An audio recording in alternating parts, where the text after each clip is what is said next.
मेरे प्यारे देशवासियों, आप सभी को 78वें स्वतंत्र दिवस की हार्दिक बधाई देता हूं। कई दशकों के संघर्ष व लाखों बलिदान के बाद गुलामी की जंजीरें टूटी और देश आजाद हुआ। स्वाधीनता आंदोलन में अनगिनत भारतीयों ने शहादत और कुर्बानी दी।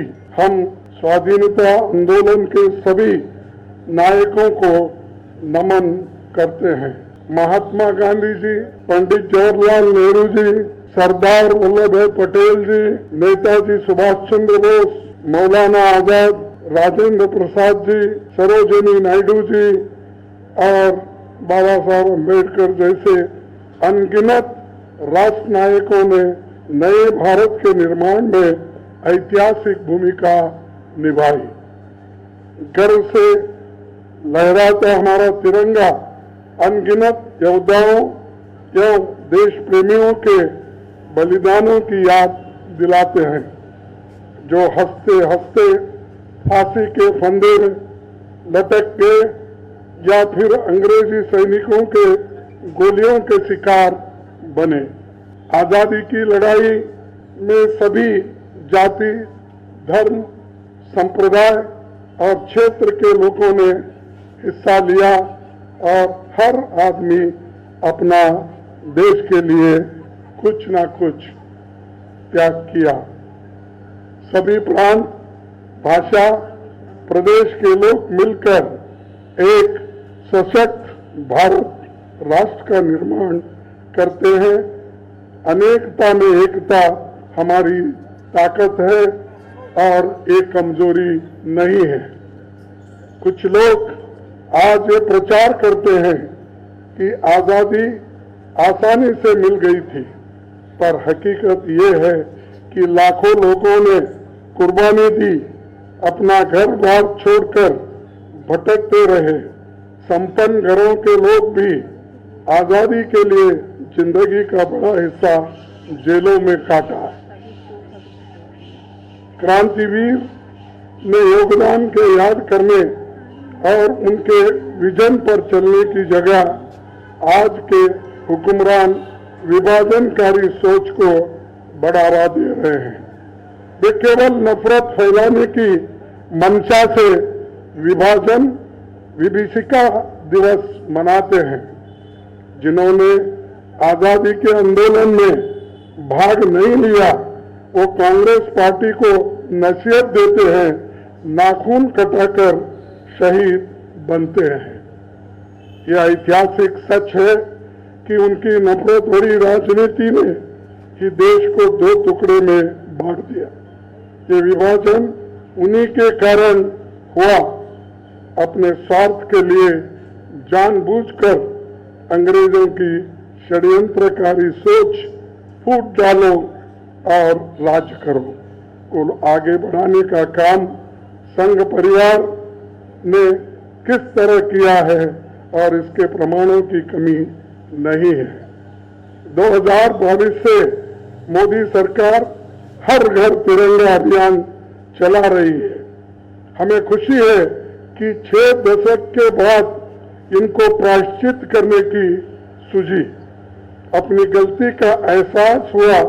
इसके पहले तिरंगे को अपने दफ्तरों पर फहराने तक पहले परहेज था और आज वो ये बात पढ़ा रहे हैं कि हर घर तिरंगा। लेकिन सच्चाई ये है कि हमारे देश के लोग पिछले करीब 100 वर्षों से हर दिल तिरंगा और हर हाथ तिरंगा मना रहे हैं। ये देश कश्मीर से कन्याकुमारी और कच्छ से कोहिमा तक अगर एक है तो 140 करोड़ लोगों की एकता से, जज्बे की वजह से है। उस जज्बे और तिरंगे की शान को पूरी दुनिया ने राहुल जी की भारत जोड़ो यात्रा के दौरान आप लोगों ने देखा है और पूरी देश भी देखी है। आज इस देश के लोगों की जरूरत है हर घर नौकरी, हर घर न्याय हम चाहते हैं। सामाजिक न्याय, आर्थिक न्याय और राजनीतिक न्याय। ये देश आर्थिक असमानता और बेरोजगारी से मुक्ति चाहती है। इन मुद्दों को अनंत काल तक भटकाया नहीं जा सकता। जितनी देरी होगी समस्याएं और भी जटिल होंगे। मोदी सरकार का ये 11वां साल है, लेकिन लोगों का जीवन बेहतर होने की जगह बदतर होते जा रही है। बेरोजगारी, महंगाई और गैर बराबरी, भ्रष्टाचार से आम लोग रोज जूझ रहे हैं। सरकार अपने अहंकार के कारण दीवार पर लिखी इबारत पढ़ से इनकार कर रही है। पंडित नेहरू जी ने कहा था, वेयर फ्रीडम इज मैनेज्ड और जस्टिस इज थ्रेटन्ड और where aggression takes place we cannot be and shall not be neutral.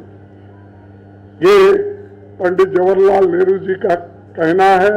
इसीलिए जब कभी वक्त आता है, हम अपने आप को, देश को बचाने के लिए आगे बढ़ना चाहिए और न्यूट्रल बन के बैठने की आवश्यकता नहीं है। ये वार्निंग उन्होंने दिया था।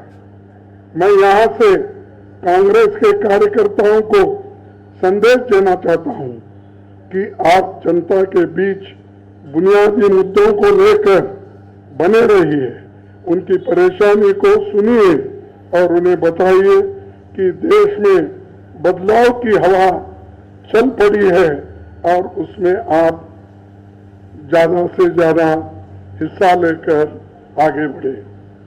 लोग विपक्ष के नेता राहुल गांधी की तरफ नई आशा और उम्मीद से देख रहे हैं, क्योंकि उन्होंने जब भारत जोड़ो यात्रा की तब देश में जो एक नया जोश और नया एक स्पिरिट लोगों में आया, तो वो देखने के बाद देश में जरूर बदलाव आएगा। एक विश्वास लोगों को मिला है और उसका नतीजा भी आप देख रहे हैं कि जो हमारे 2024 के चुनाव में हमने कैसा हासिल किया।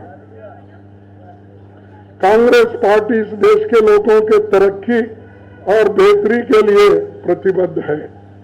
हमारी प्राथमिकता गरीब, दलित, आदिवासी, महिला, किसान, कमजोर वर्ग के लोग, युवा और मध्यम वर्ग के लोगों के लिए है।